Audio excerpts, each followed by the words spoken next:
This is that oak from last night. I had said I was going to release the log dogs, let it breathe, but I got sidetracked and forgot. Sitting here now like this, you can see that black stain. That's kind of what I was not wanting. I ended up with 4 heartwood 2x14's. And I cut 2 inches off, so 2x12's. It's really only wanting 2x10's, but I'm not going to argue. 2x12's is good. And a 3x12 that's not very good. I'll have to cut it here for it to be all heartwood down there, and that's plenty good. Now this is 3x12, and it's one on the ground. And I had 3 of these things. I've drug one off already. I'm fixing to drag another one off. When you cut something real long like this, say 28, 30 foot long, you leave it on the mill all night, which you really shouldn't, and you drag that blade back, and all it does is just barely skim the sawdust off.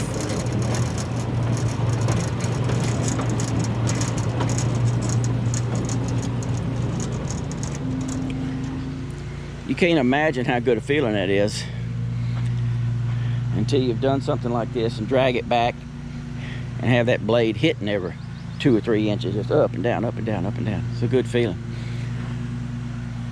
What I'm going to, well, up and down is a bad feeling. Not up and down is a good feeling. This back here, and you can see these are extended out 5 foot too, and it still was flat. Now it must have been a pretty good tree. What happened back here, I used to have this dug out, and I would bring stumps in. This was down a foot lower at least. Set the stump there. Now if you think about a stump, put it up high on that mill, on the bunks, you've raised your center of gravity, and it makes it a lot more ricketier. You set it down here in the dirt, or it wasn't on dirt, but if you set it down low,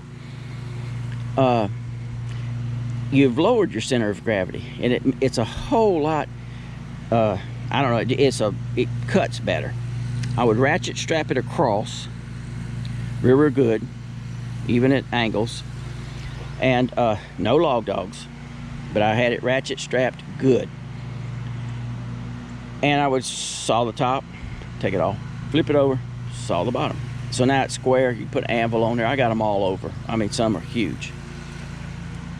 What happened was I came in there one day, and I don't remember why, but I dropped it, one of them, and I dropped it on the corner right there, and I dropped it at an angle. Wouldn't have mattered probably if it would have been flat, but at an angle is worse because there's more pounds per square inch on that mill at that one spot. Of course, it bent the tar out of it. Now it was supported, but it's not supported now, but it was supported. But still, that's too much weight that quick on a confined area. It bent all this, it flipped over, bent my log dog, tore all that up. That was about, I guess, 2 years ago. And I've just been kind of, you know, it's still here. I straightened it out some. Now I did straighten the pieces out, got it back together best I could. What I'm going to do today is fix that back right.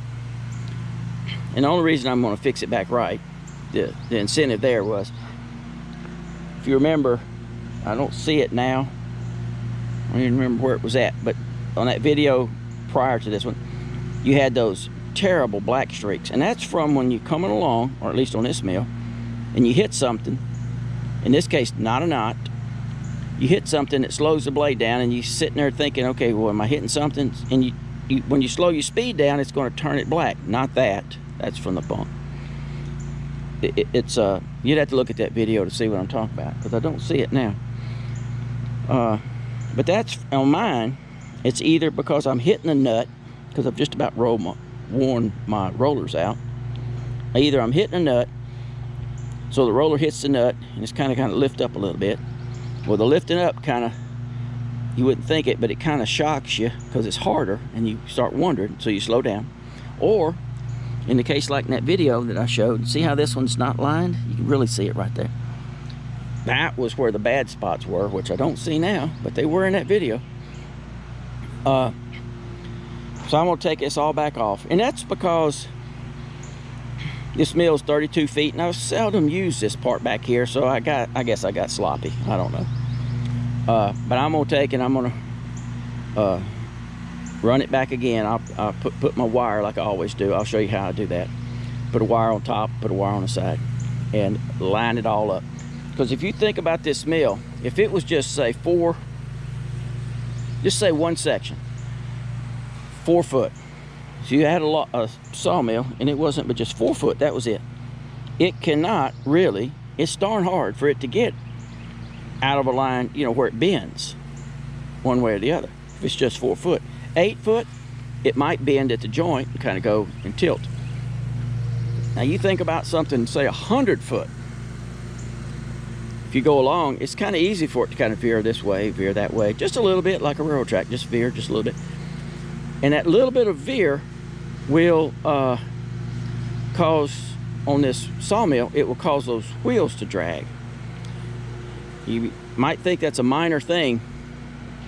You bend one of those things just a little bit, and you run into it with that with your rollers, and you'll see that drag, it's more important than it seems. So what I do, I put a wire down there, and I put a wire on the other end, and I line them up perfect with that wire. I mean, it's a steel wire, stainless steel wire.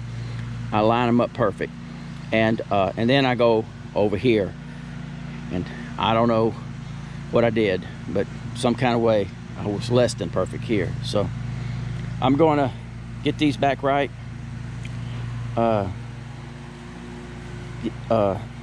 take that off, support this right, get this back square, and see if I can't get it a little bit better shape, because I don't have nothing on the deck right now, and I'm dreading going out there and getting what I got to cut next. So the more I can put it off, heck, I'm dreading it so much I might get over and work on that slab pile. I ain't dreading it that much.